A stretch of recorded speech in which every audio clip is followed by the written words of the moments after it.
대단히 반갑습니다. 네, 먼저 식전 첫 번째 행사 순서로요. 가을 빗소리 같은 하모니카 연주를 준비를 했습니다. 대구문인협회 부회장이자 수필가이시며 여러 복지센터에서 강의와 연주로 행복을 전파하시는 행복전도사 방종현 선생님이십니다.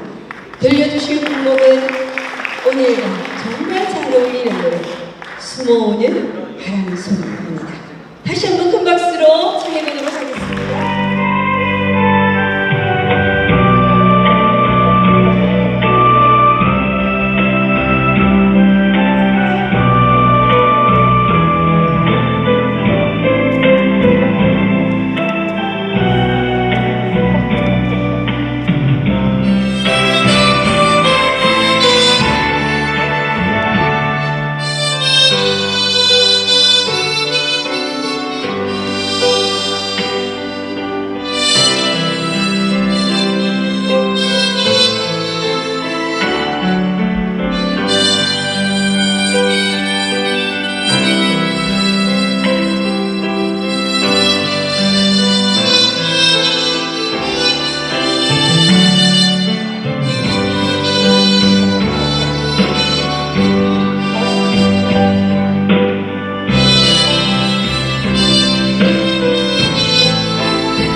큰 박수 보내주셔서 감사합니다. 방금 들은 하모니카 소리로 학술 발표대회가 너무 감미로운 학술 발표대회가 되지 않을까, 어쩌면 김성문 선생님의 큰 그림이 아닐까, 이런 생각을 해봤습니다. 사회를 맡은 가해연구원 상임이사 김영근입니다. 인사 올리겠습니다. 예, 그러면은 우리 여기 김명옥 교수님을 모시겠습니다. 교재는 69쪽에서 87쪽입니다. 발표 주제는 한국과 일본 전송 강림 신화로 본 니니가노 미코토 원적 연구입니다. 발표 전에 김명옥 교수님을 소개해드리겠습니다. 김명옥 교수님은 건국대학교 대학원에서 박사학위를 취득하시고 건국대학교 교수로 고조선의 건국신화와 난생신화의 연관성 외 다수의 논문을 발표하여 학술 논문으로 인정받아 학술지 인용세계 KCI에 등재되었습니다. 가야연구원 제2차 학술 발표회에서 가락국기를 통해 본 가야 건국 주체 세력 축자에 관한 연구, 제3차 학술 발표에서는 허황으로 만들어진 신화인가 등을 발표하셨습니다. 현재 한가람 역사문화연구소 부소장으로 학술 토론회, 역사와 융합 편집위원장, 4개 번역 사업을 수행하고 계시며 가야연구원 자문위원으로 많은 도움을 주고 계십니다. 교수님의 강의를 청해 듣도록 하겠습니다. 논문도 사실은 제가 일본 천손신화, 제가 궁금했던 거는 천손 강림신화가 일본에도 있고 우리도 있는데 이거는 우리 민족과 어떤 연관성을 가지고 있을까라는 궁금증에서 연구를 했던 논문입니다. 그러면 발표를 시작하도록 하겠습니다. 제가 이 강의를 준비하면서 드는 생각은 뭐였냐면, 니니기가 내려왔다고 하는 하늘, 그 하늘은 어디인가? 라는 생각이 들었고요. 천손 강림 신화이기 때문에 아까 말씀드렸듯이 우리 동이신화하고 너무나 유사하다는 거예요. 그래서 고조선, 은나라, 서구, 고구려, 가야, 신라하고 이런 거하고 너무나 유사하기 때문에 이렇게 어떠한 연관성을 가지고 있나를 밝히려고 했던 건데요. 그래서 이렇게 한일 양국의 천손 강림 신화를 통해서 사실은 그러니까 일본의 기원이라고 하는 시조를 통해서 우리 민족과 어떤 연관성을 갖고 있나 이거를 밝히려고 합니다. 서양에서는 이렇게 얘기를 합니다. 지성사에서 끊임없이 반복되는 상징이 있는데 그 상징은 우리가 역사라고 하는 것을 핵심으로 하고 있다. 그러니까 역사의 핵심이다. 그러니까 그 상징을 분석하면 역사의 핵심이다라고 얘기를 하는 거예요. 그래서 우리가 상징을 분석하고 해석한다면 역사적인 사건들을 우리가 알 수 있겠다. 그래서 그러한 상징을 풀이를 통해서 저는 우리 민족과의 연관성을 말씀드리려고 합니다. 자, 상징. 저는 특히 건국신화는 굉장히 상징으로 많이 돼 있어요. 그래서 일단 상징에 대해서 개념 먼저 한번 알아보도록 하겠습니다. 상징은 요거는 그 사전적인 정의입니다. 사전적인 정의는 이렇게 얘기를 하고 있죠. 추상적 개념이나 사물을 구체적인 사물로 나타내는 것이라고 합니다. 그런데 굉장히 어렵죠. 추상적 개념? 그러니까 보이지 않는 머릿속의 생각인 거예요. 천손 사상, 태양신배, 우리 눈에 안 보이잖아요. 이런 안 보이는 개념을 눈에 보이는 구체적인 사물로 나타내는 겁니다. 그래서 우리가 난생형 신화다라고 하면은 난생이 뭐예요? 알이죠. 알을 통해서 보이지 않는, 그러니까 예를 들어서 태양순배 사상과 천손 사상은 알을 상징적으로 하고 있다라고 해요. 알은 바로 저러한 순배 사상과 천손 사상을 담고 있다라고 얘기를 해요. 그러면 우리가 난생형 신화에 대해서 구체적으로 그리고 난생신화에 어떠한 상징이 있는지 살펴보도록 할 텐데요. 그러기 전에 알 상징을 먼저 살펴보도록 하겠습니다. 알은 하늘을, 여러분 오늘 하늘 비가 왔는데요. 하늘 보면 하늘에는 뭐가 있나요? 해가 있죠. 그렇죠. 태양이 있죠. 그래서 우리는 태양을 하늘로 대표로 생각하기도 해요. 그래서 태양 니꼬를 하늘이라고 생각하기도 합니다. 그런데 여기 보시면 태양 속에 까마귀가 있어요. 이 까마귀는 뭘까? 까마귀가 아니라 검새가 있어요. 이건 뭘까요? 왜 이렇게 검새가 들어가 있을까요? 혹시 아시는 분 있으실까요? 왜냐면은요, 우리는 지금 경험으로 시간이 지나면 아침이 온다는 걸 알고 있어요. 그건 지구가 자전하기 때문에 그렇다는 걸 알고 있잖아요.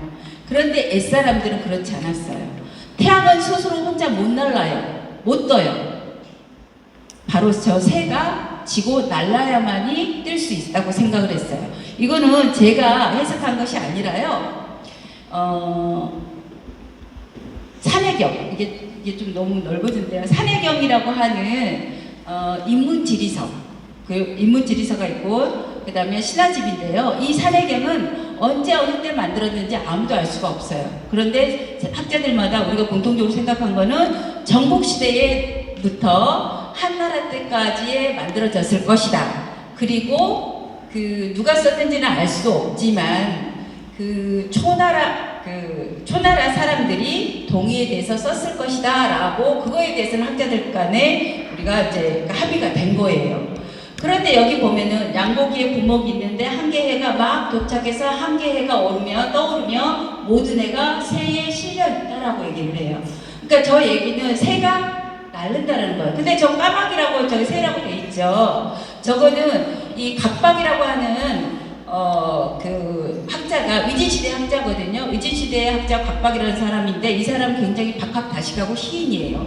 이 사람이 여러 자료들을 가지고 주석을 달았는데 여기에다 뭐라 하냐면 세발 달린 까마귀다 라고 얘기를 했어요. 자, 세발 달린 까마귀 하면 우리가 고구려의 삼조고가 생각나시죠?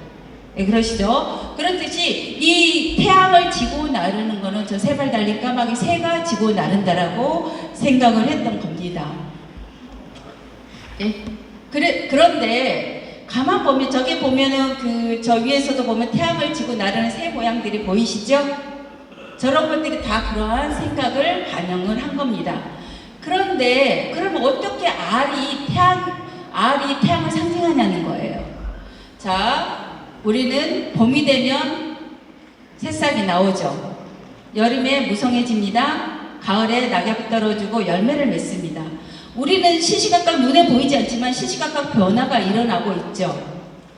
그거는 태양이 생명을 낳고 키운다라는 걸 우리가 알고 있는 거예요. 그죠? 그런데 눈에는 보이지 않아요. 그런데 눈에 보이지 않는 거를 구체적인 눈으로 보이는 걸로 비유한다고 그랬잖아요, 상징이. 그래서 가만 보니까 알에서 삐약삐약하고 새가 태어나는 거예요. 그러니까 알 이꼬르 태양이라고 생각한 거예요. 그래서 태양이 생명을 낳고 태양 숭배 사상, 천손 사상이 바로 그 알로 상징화된 거예요. 그러니까 하늘에서 알을 뚝 떨어뜨리죠. 난생신화에 대해서 먼저 그러면 얘기를 하겠습니다. 난생신화라고 하는 거는 태양이 떨어뜨린 태양이 아니죠. 검은새가 떨어뜨린 알을 여인이 먹고 태어난 아이가 나라를 건설하거나 아니면 태양에서 빛을 받아서 알로 태어나거나 아니면은 알로 직접 내려오는 것을 우리는 난생형 신화라고 합니다.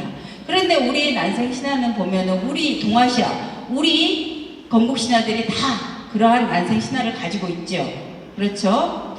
그런데 우리가 왜 그러면 이 신화에는 이런 상징을 갖고 있냐라는 거예요. 왜일까요? 아까 김성문 회장님께서 이 얘기를 하셨죠. 문자 발명 전과 전으로 우리는 역사시대, 신화시대라고 나눕니다. 역사는 문자가 발명되니까 많은 것을 기록할 수가 있어요. 그렇죠? 그래서 기억할 수가 있고 전승이 됩니다. 그런데 문자 이전의 시대, 신화시대라고 해서 사건이 안 벌어졌을까요? 전쟁이 없었을까요? 아주 내 삶에서 중요한 일이 없었을까요? 아주 중요한 일들도 있었을 것이고 여러한 사건들이 나왔을 거예요. 그래서 그것을 후손들한테 전승하기 위해서 상징을 넣은 거예요. 왜? 기억하기 쉽게.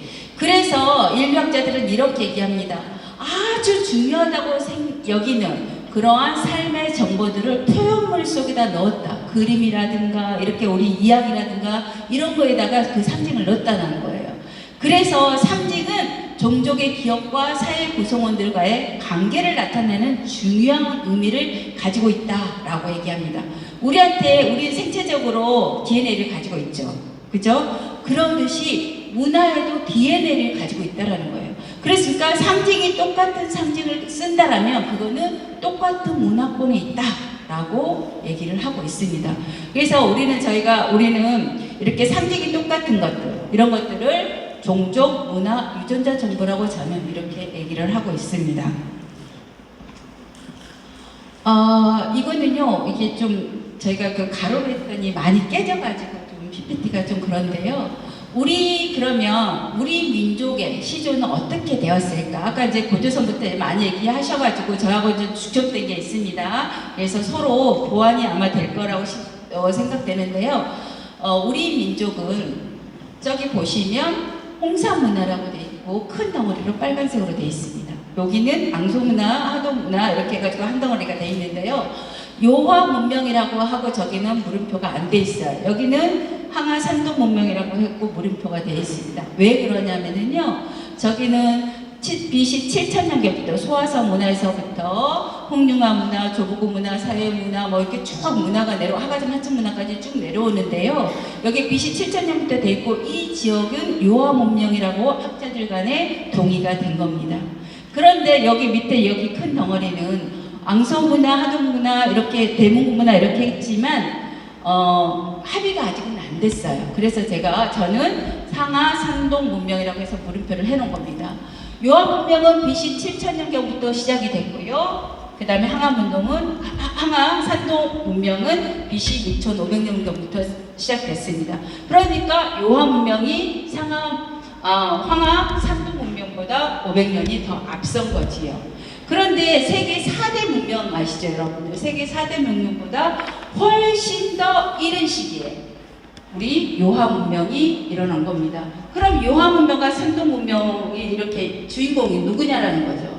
주인공은 바로 우리 동이족이다. 이거는 중국도 동이족이라고 인정을 해요. 물론 중국은 동이족을 자기네 선조로 만들어버린 역사 왜곡을 하고 있지만 자기네들도 너무 잘 알기 때문에 아무리 땅을 파도 동이족의 문화만 나오기 때문이에요. 그래서 동이족을 자기네는 시조로 만들기 위해서 동의로 인정하지만 우리는 우리 시각에서 이거를 해석을 해야 되겠죠.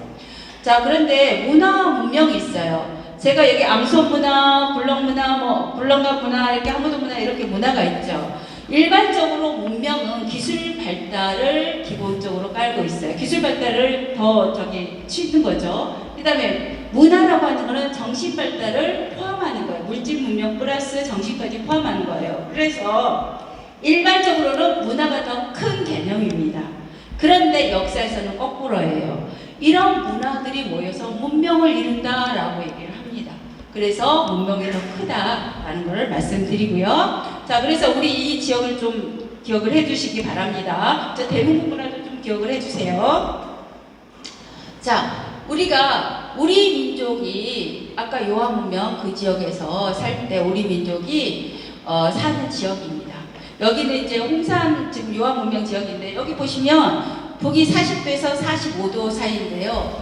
물줄기가 어마어마하게 많죠. 그리고 저 파란색이나 이렇게 녹색 같은 것들은 전부 다 초원입니다. 조금 짙은 거는요 구릉인데요. 구릉도 낮아요. 저희가 가서 보면 낮아요.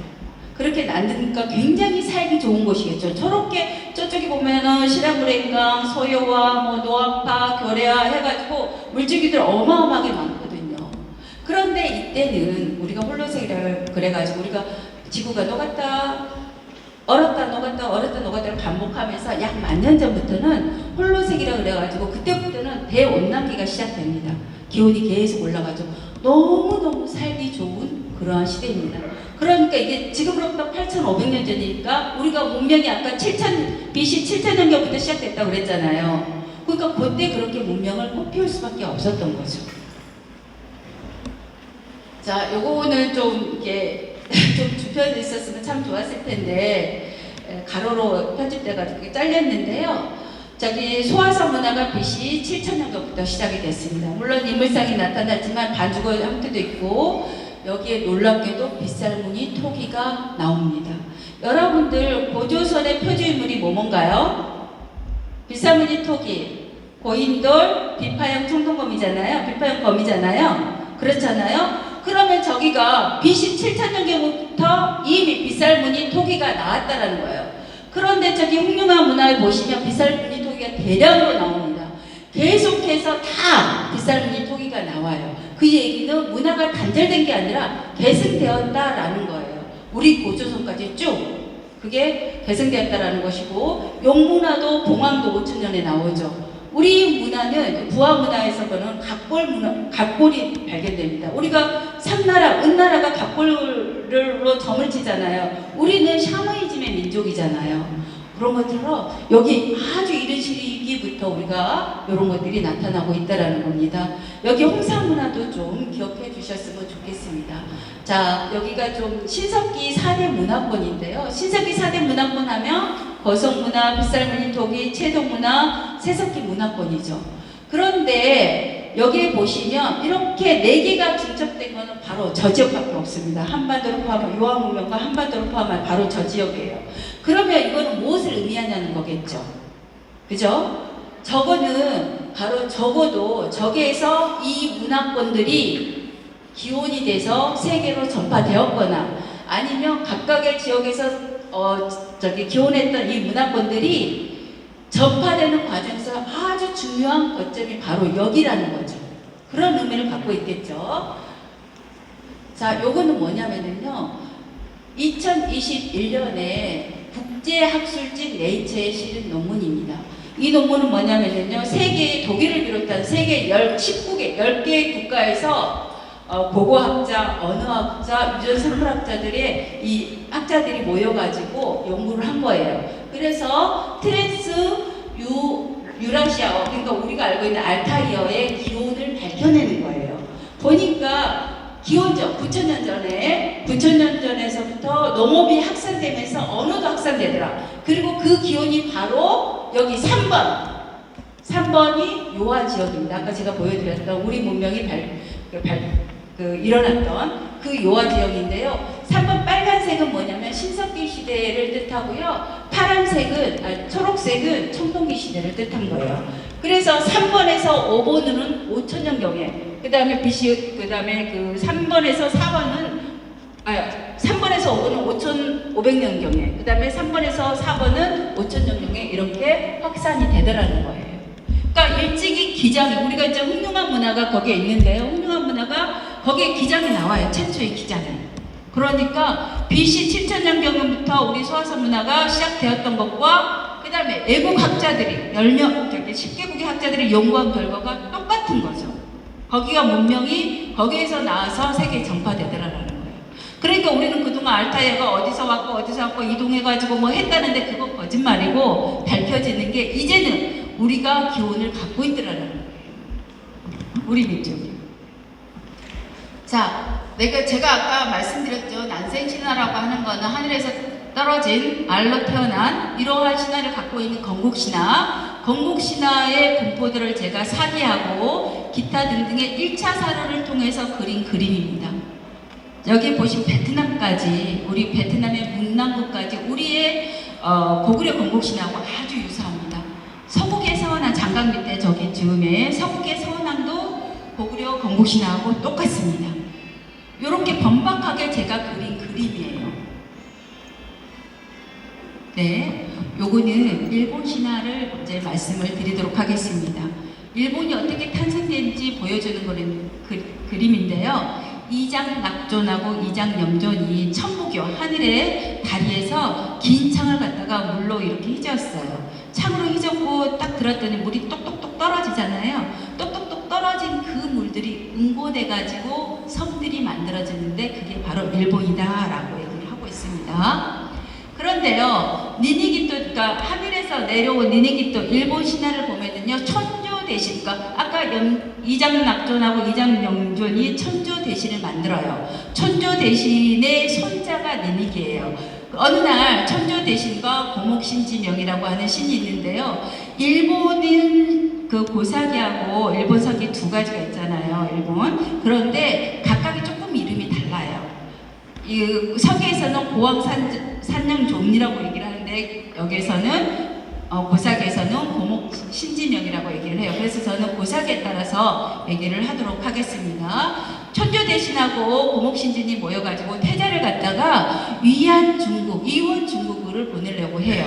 이원 중국은 일본의 미칭인데요. 우리가 언제까지나 풍성하게 풍요로움이 계속되도록 하고, 그 다음에 싱싱한 벼이싹이 열리는 나라라고 하는 의미를 가지고 있습니다. 그래서 위원 중국은 일본인데요. 일본을 통치하려고 내려보내려고 해요. 그런데 내려가려고 하다가 태자가 내려가려고 준비하는 과정에서 아이가 태어납니다. 그러니까 태자가 이렇게 얘기해요. 제가 말고 우리 아들을 내려보내주세요 라고 얘기를 해요. 그래서 좀 그렇자 라고 해서 포대에 싸가지고 내려보냅니다. 그런데 내려보낼 때 5부족의 신과 3명의 신하를 딸려 보냅니다. 그래서 도착한 곳이 어디냐? 쭈꾸시의 히모카 타카치오 용봉에 내려오게 됩니다. 요거는요, 촌조 대신이 내려가라고 하면서 벼이상을 주는 장면이에요. 니니기한테 벼이상을 주는 장면이고, 저기는 내려오는 5 부족신 5명하고, 그다음 뒤에 신들하고 3명의 신하고 같이 내려오는 장면입니다. 그런데 제가 이렇게 이제 각각의 하소들을 통해서 고조선의 건국신화, 그 다음에 가야 건국신화, 니니기 신화를 구성을 이렇게 쭉 살펴봤어요. 너무나 똑같습니다. 그죠? 근데 저게 보시면 주제는 한웅이고 수루왕이고 니니기지만 하강 이유가 뭐냐면 홍익 인간, 널리 인간을 이롭게 하겠다라고 하는 건국 이념을 고조선은 갖고 있죠. 그런데 가야 건국신화는 하늘이 명령을 내려서 내려오고요. 니니기는 마을 사람들을 지배하려고 내려갑니다. 중요한 건 신물이죠. 내가 하늘의 자손이다 라고 하는 그런 신물이 고조선은 천부인 세계예요. 그 다음에 가야 건국신화는 없습니다. 니니기 신화는 구슬, 거울, 칼 이렇게 있습니다. 그동안 천부인 세계에 대해서 학자들마다 굉장히 많은 이러저러한 그 연구 결과가 있었어요. 뭐 구슬일 것이 구슬, 거울, 칼일 것이다라고 하는 얘기가 대부분이었는데 그 이유는 바로 니니기가 저렇게 나오니까 그럴 것이다라는 거예요. 그런데 천부인 세계는 조금 이따 말씀을 드릴게요. 자, 요거는 니니기토의 신화의 그림입니다. 그런데 가지고 내려왔다는 청동 거울, 검, 고고 구슬이에요. 저 구슬이 내려왔고요. 그 다음에 이 검들은 이 거울에 대한 상징을 보게 되면은 이 거울은 그 천조 대신이 이렇게 합니다. 이 거울을 언제나 나의 혼으로 하여 나를 반드시 제사하게 하거라 라고 하면서 내린 거예요. 그러니까 거울의 상징은 통치자를 뜻하기도 하고 그 다음에 아마테라스 용언, 그러니까 천조 대신에 그 용언 그것을 뜻하기도 하면서 그 몸 자체도 뜻하기도 해요. 그런데 거울은 이세신공에 있어요. 임해현인가가 아마 그 이세신공에 있는 것이고요. 검은 열전신궁이라고 하는데 여기는 어디냐면 나고야에 있는 신전이에요. 그러니까 거의 비슷하게 있어요. 여기에 좀 그림이 좀 안 보이는데요. 저렇게 돼 있습니다. 이게 그 지도에다 제가 안 쳐놨는데 안 보이죠. 근데 구슬은 천왕이 거주한 거에 있습니다. 그러니까 천왕이 즉위할 때마다 사용되는 것이 거울, 구슬, 검인데 거울, 구슬, 금은 천왕을 증명하는 그러한 증표로서 상징되고 있다라는 것을 말씀드립니다. 자, 요거는 홍사문화인데 제가 우리는 한가람에서는 답사를 가게 되는데 우리가 여름에 이번에 갔다가 찍은 답사입니다. 홍사문화 보시면 물줄기가 엄청 많죠. 자, 여기 밑에 객자현하고 그 무화량 유적지가 있는데요.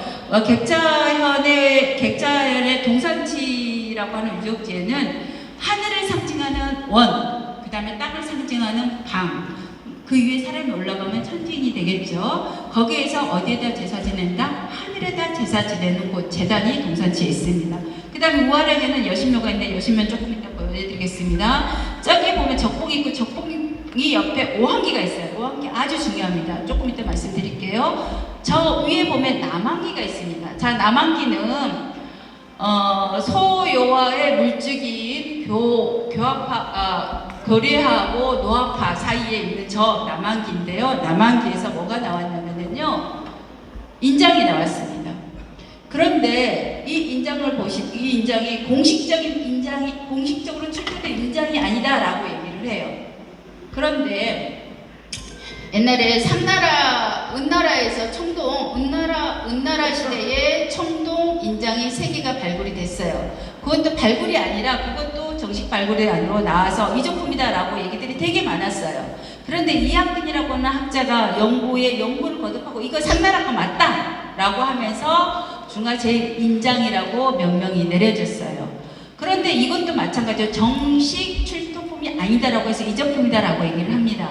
그런데 여기 보시면 일단은 2cm 세로 2cm가 안 되고, 이거는 큰 거는 2cm고 이거는 2cm가 좀 안 되는데요. 저기에 보시면 기호 같은 게 쌓여있죠. 그 옆에 빨간 안료가 있습니다.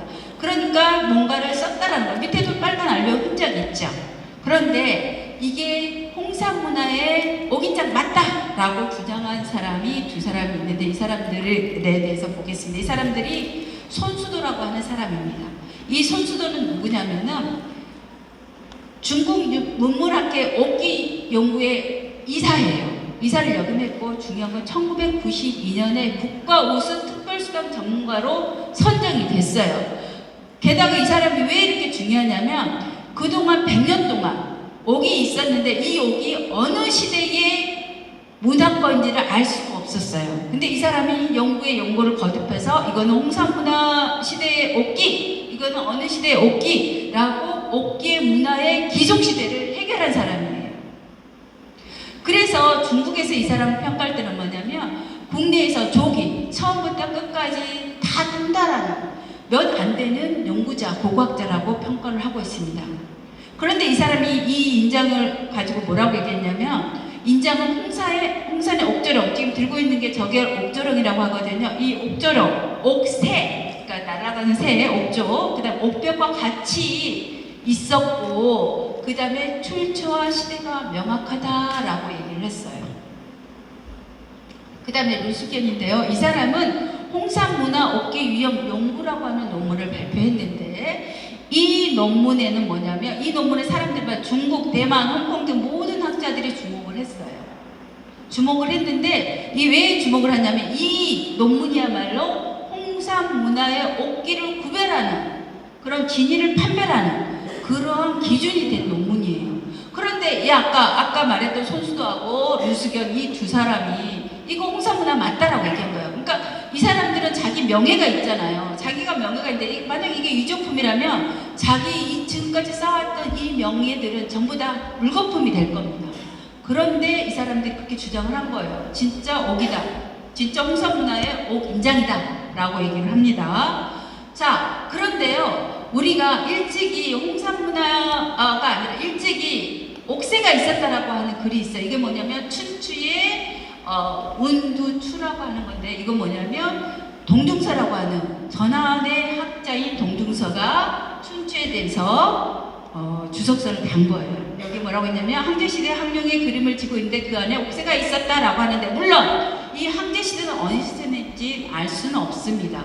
그리고 동중서가 어떤 사람이냐면요, 유교 있죠. 유교를 한 나라의 국가 통치 이념으로 재정립한 사람이에요.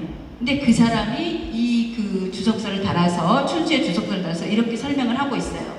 그러면 옥 인장이 갖고 있는 의미를 우리가 봅시다. 인장이라고 하는 거는 기호가 새겨져 있어요. 글자가 있었다는 얘기죠. 아까 저기 좀 희미한데요. 아까 그 옥조령 속에 있어요. 홍산문화 옥조령 속에 저런 기호가 있었어요. 그러면 그때 이미 글자가 있었다는 얘기겠죠. 그렇겠죠. 그 다음에 대단위로 농업과 수공업이 발달돼서 서로 문물이 있었을 거예요.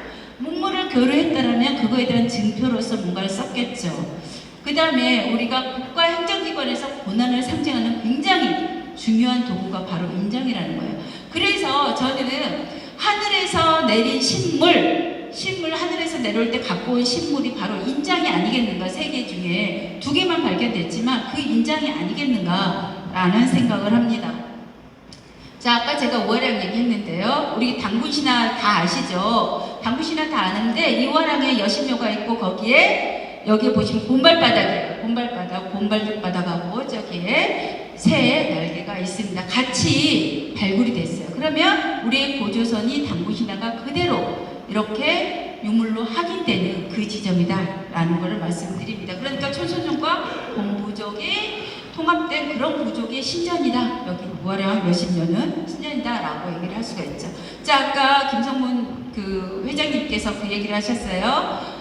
비구름 바람이 입법, 행정, 그 다음 사법을 담당하는 것이다. 저도 맞다고 생각합니다. 물론 니꼬르는 제가 잘 모르겠어요. 그런데 중국에서 이렇게 옥기, 홍산문화는 굉장히 많은 옥기가 나오는데 이거를 구름형 옥기라고 해요. 구름형 옥기인데 좀 뉴욕별로 나와보면 이 사람들이 허리에다 차고 있거나 목걸이를 걸고 있어요. 그러면 이 사람들은 굉장히 중요한 어떤 사람들이겠죠. 그래서 구름이 있는 거는 저는 이제 그 구름이 있는 거는 구름, 풍사, 이 비가 있는 건 우사, 요거는 이제 바람을 상징하는 것이 아닐까. 좀 더 공부를 해보긴 해야 됩니다. 그런데 이런 것들이 아닐까라고 생각을 해요. 그런데 제가 아까 대문구 문화 얘기를 말씀드렸을 거예요. 그렇죠? 대문구 문화에는 대문구 문화 주인공을 누구 소금철 씨가 대문구 문화 주인공이다라고 얘기를 합니다. 그런데 소금철 씨는 관직명을 새 이름으로 삼았어요. 자기 토템인 거예요. 제 토템을 새 이름으로 삼았는데 여러분 지금 비가 오죠? 비가 오는데 집비들기는 비만 오면 자기 부인을 밖으로 내보내는 거예요. 그리고 비가 그치 뭐라는 거예요. 그래서 집비들로 하여금 교육부 장관을 시킨 거예요. 교육부 장관. 그리고 하루 종일 떠드는 종달새는 지금 우리가 말하는 대통령실의 보좌 뭐라 그러죠? 이렇게 말한 대변인을 시킨 거죠. 매는 법무부 장관, 독수리는 국방부 장관 이렇게 시킨 거고 뻐꾸기는 건설부 장관 이렇게 시킨 겁니다. 그렇게 자기의 토템을 가지고 간직명을 줬단 말이죠. 그래서 저는 하늘 천손족들은 자기의 토템이 하늘이니까 하늘과 관계된 관직명을 줬을 것이다 라는 생각을 합니다. 그래서 하둥이 이렇게 풍배군사 우사를 건드리고 내려와서 생존조직 체계는 아마 이랬을 겁니다. 그러면 이거에 빗대서 우리가 니니기 신화가 니니기에서 오부족 신이 내려왔잖아요. 3명의 또 신하도 내려왔잖아요. 그러면 니니기가 내려와서 만든 행정조직 체계도 이러지 않을까라는 생각을 하게 했습니다. 물론 더 공부는 해봐야 됩니다. 그래서 우리가 니니기를 내려오기 전에 천손이 하늘에서 일본으로 내려오기 전에 그 전 이야기가 있어요. 그 전 이야기가 어떤 얘기냐면 천주 대신이 자기 아들한테 내려보냈어요. 이현중에 가서 다스리라 하고 이임통치를 했어요. 그런데 그 아들이 너무너무 태자가 너무너무 거기 시끄러워서 살 수가 없다라고 올라온 거예요. 그러니까 천주 대신들이 전부 다 신들을 모아가지고 회의를 합니다. 그래서 누구를 갖다 평정하라고 보내냐면 천수일명을 보내요. 근데 천수일명이 내려가면 3년 동안 아무 연락도 없고 소식도 안 전하고 거기에 딱 아첨해가지고 사는 거예요. 물론 거기에는 이미 대국주신이라고 하는 그 신이 있었어요. 거기 신하고 짝짝꿍이 돼가고 아무런 연락이 없는 거예요. 그런데 아무런 연락이 없으니까 또 천주 대신이 회의를 해요. 사람들을 불러 모아가지고 회의를 합니다. 회의를 해서 천치원을 보내기로 해요. 천치원한테 활과 화살을 줍니다. 너 가서 거기 평정해라라고 활과 화살을 줘요. 그런데 천치원은 처음부터 나 거기 가서 그 땅을 내가 먹어야지 라고 마음 먹고서는 대국주신이 대학원에서 융합 고고학으로 박사학위를 취득하시고 역사 전문 유튜브 메린 역사문화 TV를 운영하고 계시며 전국 학교 강공서 시민단체와 미국, 베트남, 홍콩, 일본 등에서 한국인의 정체성을 찾는 역사문화, 고령가야 복원, 시급성과 중요성 등의 특강을 하고 계십니다. 가야연구원 1차, 2차, 5차 학술 외에 가야사의 진실, 가야와 인나, 강수와 진경대사의 진실, 규수지방의 가야 개척 유적지 답사 등을 발표하셨습니다. 현재 사단법인 미래로 가는 바른역사협의회 공동대표, 사단법인 대한사랑 이사로 계십니다. 주요 조서는 한단고기에서 희망의 빛을 보다 외 다수가 있습니다. 교수님의 강의를 청해 듣도록 하겠습니다.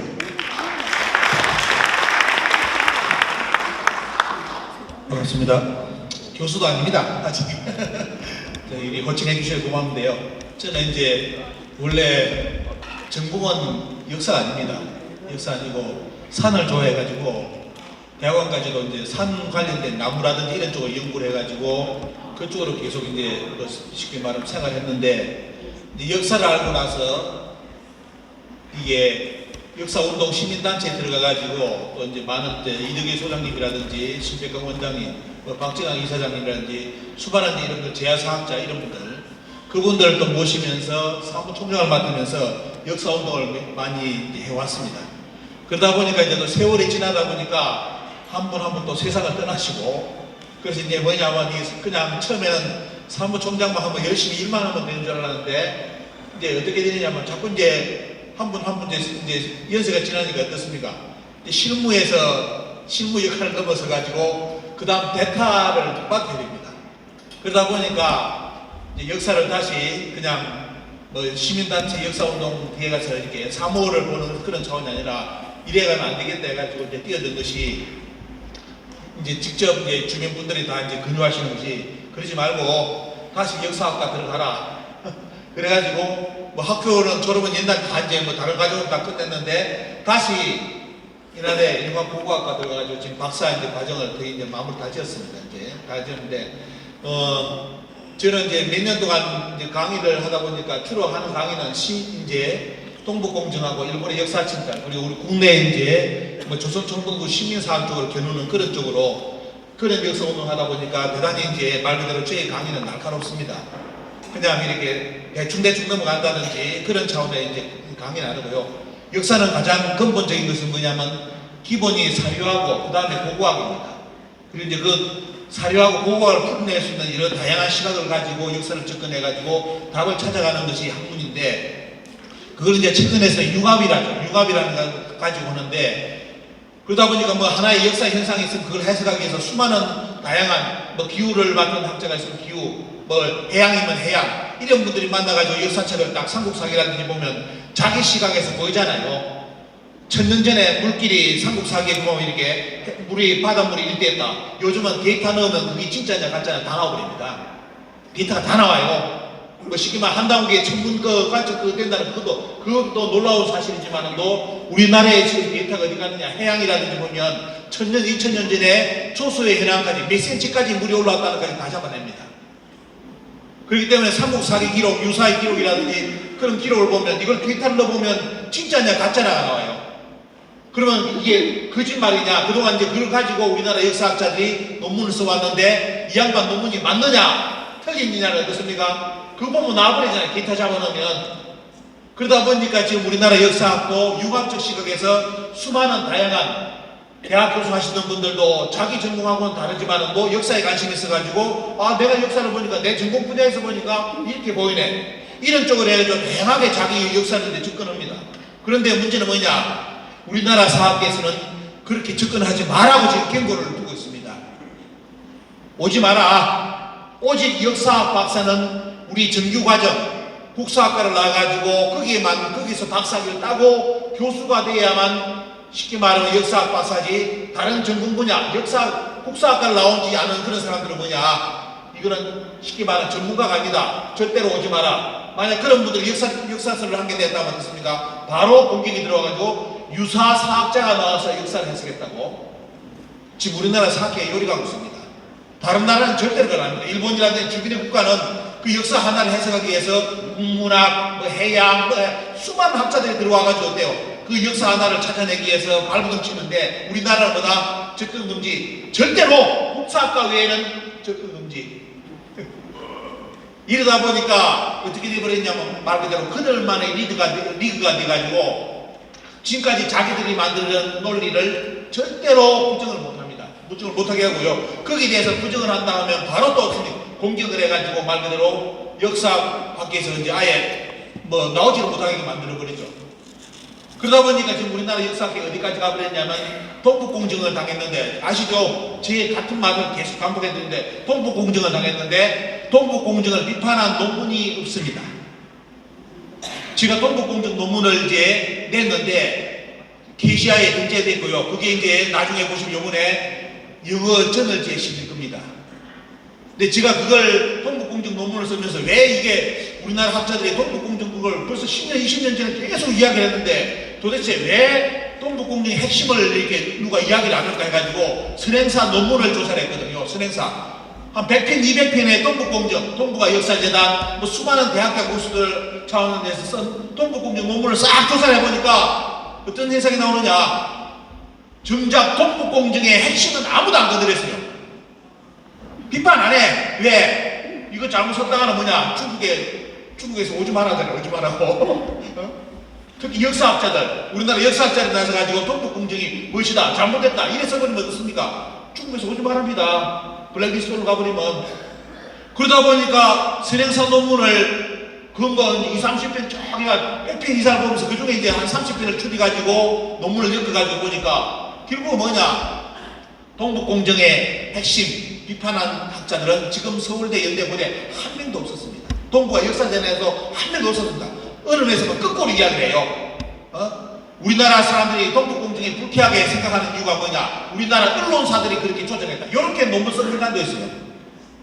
근데 지금 세월이 어떻게 됐습니까? 다 시간 지났잖아요. 동북공정 끝났습니다. 지금 동북공정 끝나고 중앙분명 선정공정이 이래가지고 자기들이 만든 역사를 전 세계에 다 이제 교과서, 지도, 구글 뭐 이런 쪽으로 해가지고 완전히 도배하는 시간대거든요. 그래 자기들이 만든 역사를 전 세계 도배해가지고 만들어 놓은 것이 뭐냐, 한국의 역사는 중국의 소국사 10년전부터 출발했다, 다 들으셨잖아요. 그게 여러분들 지금 인터넷 들어가셔가지고 구글로 검색해보시면, 한국사 검색해보시면 다 어떻게 되느냐, 한국사는 실제 중국의 식민지사로 들어가 있습니다. 교과서까지 다 만들어져가지고 한반도 북부는 뭐냐, 중국의 속국부터 출발했다고 다 교과서가, 제가 그까지 교과서까지 사들여가지고 논문을 썼습니다. 근데 왜 우리나라 학자들은 아무도 답변을 못하느냐. 물론 여기서 제도권에서 공부하신 분도 있을 겁니다. 아, 저 양반 말이 맞는 건데 틀리다. 전에 한 분이 와가 저한테 항의한 사람이 있었잖아요. 제가 강의 끝내니까 뭐냐, 나는 당신하고 의견이 틀리다. 제가 어떤 이야기 했느냐, 평양 남남군은 역사에 없는 거다. 중국의 1차 사료에 보시면 전부 다 떼요. 중국의 사설은 남남군은 다 어디에 있느냐, 전부 다 하북성 쪽에 있다고 다 써놨습니다. 누가 우리나라 평양에 남남군 있다고 썼습니까? 청나라 시대 때나 그때 어떻습니까? 그런 책이 나오면서 그걸 감동과 열정이 넘치는 명강이었습니다. 감사합니다. 예, 한 번 더 박수 부탁드리고요. 예, 지금 질의 시간인데 저쪽 사이드, 제일 먼저 손을 드셨네요. 마이크. 예.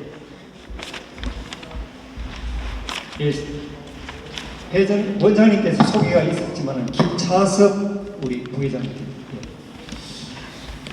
예, 임민임 교수님, 가야는 임나인가의 주제 발표는 감동적이고 열정적이었습니다. 저는 38쪽에서 68쪽까지 방대한 양입니다. 거기에서 그 중에서도 제가 질의할 내용은 왜 출기차게 일본은 방대한 그 모든 것을 가야는 왜 임나로 비정하고 있는지 좀 더 구체적으로 설명해 주셨으면 감사하겠습니다. 감사합니다. 뭐 역사의 뿌리를 이야기한다면 원래대로 이제 우리가 진짜 한일이 싸우지 않고 감정을 떠나서 서로 화해할 수 있는 길은, 오늘 아마 강의 들어보시면 역사를 바르게 하면 싸울 필요가 없거든요. 왜냐면 여기서 도래가지고 그 문화를 만들었고 서로 교류했고 이런 것만 이렇게 하면 되는데, 이게 아니고 중간에 참 끊습니다. 끊는데 문제는 뭐냐면, 일본은 뭐 말 그대로 이제 백제가 멸망하면서 본격적으로 이제 일본이라는 국가를 타이틀을 걸고 이제 새 출발했지 않습니까? 그러다 보니까 역사에서 그들도 마음에 앙금이 남아있는 것이 잃어버린 본토에 대한 이야기, 백제가 여기서 망하고 들어갔기 때문에, 그죠? 그렇기 때문에 그런 것이 역사에 아마 지금 사람은 세대는 교체되더라도 피 속에는 그러고 있다고 봐야 됩니다. 그걸 이제 회복하기 위해서 지금까지 꾸준히 이제 그들이 노력한 것이 뭐냐면, 에도 시대 때,明治 시대 때 한 것이 뭐냐면, 일본 서기를 해석할 때 적극적으로 해석을 해가지고 뭘 했냐면, 일본 서기의 임나를 가야로 비정하자는 쪽으로 해가지고 제일 먼저 인용한 자료가 강개토항 비문입니다. 강개토항 비문의 임나가라 쪽발선을 딱 보고, 한국의 기록에 임나가라가 나온다, 이것이 결정적인 자료다 했는데, 그 뒤에 뭐냐면 칭징대서 탑비하고 삼국사기 강소열전에 임나라는 등장하는 세기가 등장하는데요. 그걸 1920년부터 교육을 시킵니다. 한국의 가야는 임나라고. 그때 1920년 어린이들부터 그걸 받았습니다. 결국은 아까 이제 증거 내용이 뭐냐면, 그들의 꿈, 쉽게 말하면 이 대륙에서 밀려가지고 일본 열도로 이제 들어가가지고 자기들 자국에 자출발했는데, 그 유전 DNA 속에는 어떻습니까?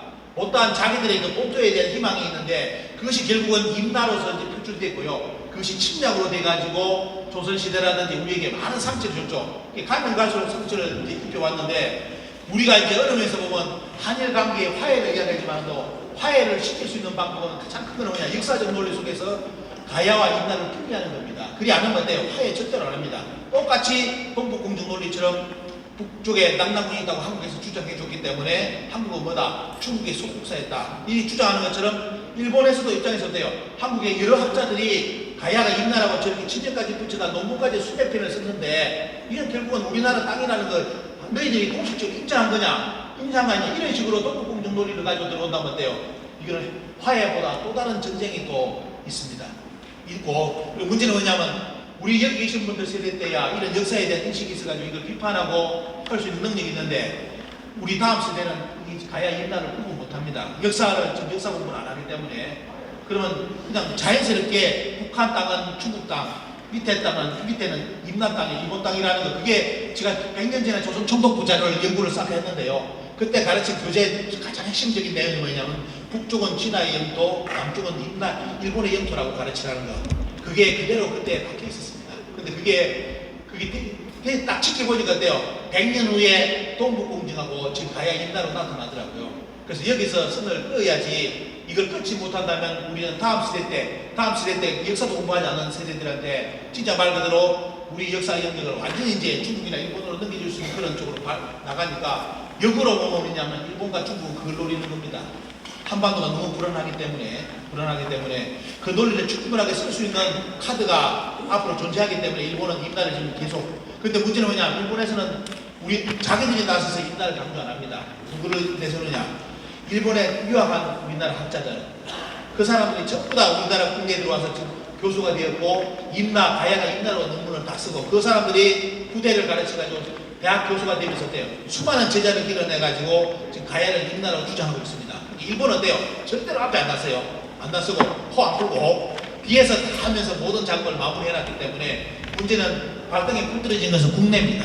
국내에서 우리 국민들이 알고 이것을 이제 절지해 가야 되는데 뭐 이거는 역사 논쟁을 떠나서 방법이 뭐냐? 뭐 국가에서도 감이 없고요. 왜냐하면 국가에서 전에 1조 2천억을 들여가지고 문재인 대통령이 가야사 법원이라는 이름하에 10년간 1조 2천억을 투입해가지고 계속 돈을 좀 주고 있는데 그 돈 가지고 우리나라 학자들은 가야가 임나라고 만들었습니다. 그리고 김수로 후왕은 가짜라고 국립중앙박물관에서 그 전시하면서 파사 썼다도 처음에 앞에 세웠다가 구속을 치워버렸고요. 그리고 밑에다 딱지를 신화라 썼습니다. 신화 쓰고 그리고 일본에서 우리나라 국립중앙박물관하고 일본 박물관하고 전시할 때 가야 전시할 때 가야는 3세기에 형성된 걸로 딱지를 붙이고 일본에서 전시를 했습니다. 김수로 후왕후 약 가야 200년 사는 거짓말이라는 뜻이죠. 우리나라 학자들 그렇게 보조를 맞춰가고 있는 상황이니까 특히 아까 이제 이런 말은 좀 그랬는데 시간이 지났는데 김해 박물관 가보시면 김해 지역 가보시면 가야 고향이니까 돼요. 밑에다가 뭔가 장식물을 깔아놨습니다. 바닥에 구지봉이고 가보면 돼요. 계단에 쫙 깔아놨는데 그게 뭐냐? 하영동기라 보셨습니까? 바람개비처럼 생긴 거요. 아마 여기 계신 분들 그 하영동기가 어디서 만들었다고 이런 걸 지금 듣고 있습니까? 하영동기 우리나라 겁니까? 일본 겁니까? 옛날 역사 스페셜을 보셨죠? 일본 학자들로 와서 충격받고 너무 중에 이게 원래 일본의 유물이다 외계 유물이라 주장했는데 대성동 공원에서 하영동기가 많이 나와버리니까 돼요. 근데 역사 논리가 바뀌지 않습니까? 여기서 가니까 안 나갔다고 해가지고 일본 학자들로 와서 충격받고 야 어떤 사람은 박수치고 왜 나는 이렇게 주장했다 했는데 한국에서 정리해줬다 해가지고 어느 교수는 우리가 감기가 눈물까지 흘렸다는데 일본 학자가 근데 문제는 뭐냐? 그렇게 역사 스페셜 나가면서 우리나라 국민들이 그 바람개비 동기, 청동기는 전부 다 가야표라고 다 알고 있는데 그래서 김해시에 그거 싹 보도블록에 엄청나게 깔아놨어요. 근데 최근에 어떻게 된지 압니까? 그걸 외계 유물로 만들었습니다. 외계 유물, 일본 유물이라는데 왜? 그럼 김해는 어때요? 외놈들의 도시예요. 외놈들의 도시라고 아예 딱 밑에까지 싹 깔아놨어. 그게 지금 우리나라 사학계 인질이니까 이런 걸 잘 보시고 여러분들 좀 역사에 대해서는 좀 경각심을 좀 가지시고 좀 해주시고요. 그리고 또 부탁드리는 거는 후원도 우리 역사운동에 후원 좀 많이 해주십시오. 누가 우리 시민단체에 정부에 돈 주는 하나도 없습니다. 절대로 돈 끊으려지 절대 돈 주는 데 없어요. 그래서 제가 우스갯소리로 말씀드리는데 돌아가실 때 이런 말 하면 안 돼요. 돌아가실 때 학교에 수백억 들고 주지 마세요. 제발 역사학계 이런데 우리 역사 쳤는데 이런데 좀 여러분들 해가지고 세대 학자로도 끌려가지고 이 시민사 동북공정을 대항할 수 있도록 해야지 학교에 수백억 주면 뭐 하는지 압니까? 뭔가 그래서 자금을 여유 있게 쓰시려는 그런 분들이 계시다면 이 역사 바로 잡는데 여러분들 후학들 기르는데 많이 도움을 주셨으면 합니다. 감사합니다. 예, 감사합니다. 뒤에 김성훈 원장님, 또 이메린 금방 했습니다. 이사님, 미리 서울로 가신 김명호 교수님께 다시 한번 감사의 박수를 보내주시면 감사하겠습니다. 그리고 질의를 해주신 앞에 여기 오태숙님, 이기정님, 김차성님께 감사드립니다. 식전 행사로 수고해주신 사회 김학조, 방종현, 오영희님께도 감사를 드립니다. 끝까지 경청 공감해주신 모든 분에게도 감사를 드립니다. 가야연구원이 더 발전하고 바른 역사 탐구가 지속적으로 이루어지는데 함께해 주시면 감사하겠습니다. 그리고 그게 기업 저편의 수필집을 김성문 원장님께서 한 번씩 드렸습니다. 한 번 더 박수 부탁드리겠습니다. 예, 지금 이제 이상으로 제6차 학술 발표대회를 모두 마치고 앞에 사진을 촬영하겠습니다.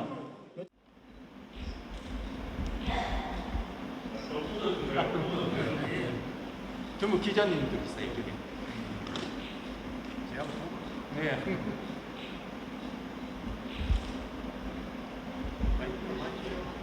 파이팅 한번 할까요? 파이팅. 네, 오른손만 들고.